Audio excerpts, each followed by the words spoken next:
Big week ahead for the U.S. As Mike mentioned, tomorrow we get November CPI, Consumer Price Index, the Fed decision out on Wednesday, and then November retail sales on Thursday. Joining us now is Samana from Wells Fargo Investment Institute. Samir, it's good to have you. Looks like we're getting a tick up here in the market. You see this as positioning ahead of the inflation report tomorrow? Yeah, and it stands to reason. I mean, you've seen rates falling, you've seen credit spreads falling, you've seen the dollar falling, you've seen oil falling, which you pointed out. I mean, all of those are good for markets, at least from the standpoint of they kind of take the pressure out of the system with respect to financial conditions easing, and then oil, kind of being that double whammy of higher inflation and crimping the consumer.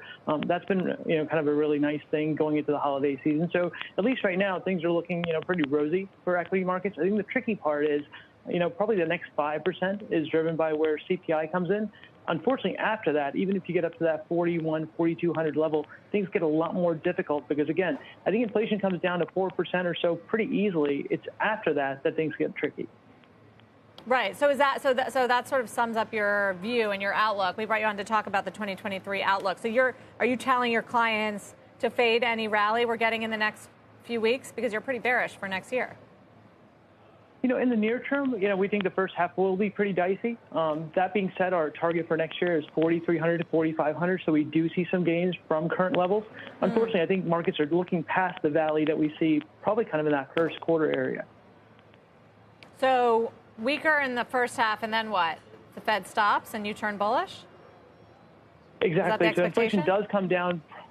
Exactly. So inflation will come down from 4, probably closer to 2.5 if we're right, into the very end of next year. And what that will do is it'll set the stage for the Fed to cut interest rates. We also think that a recession should be the base case for investors next year. It's probably a much needed, kind of ingredient for inflation to come down to have a recession. And so once that recession happens, once inflation comes down, the Fed then starts to cut interest rates.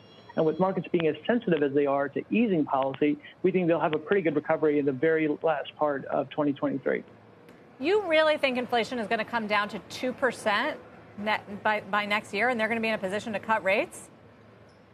We do, and a lot of that has to do with the base effect. How do you have the visibility there? That's not consensus. I feel like everyone expects it to come down next year, but not all the way down to 2%.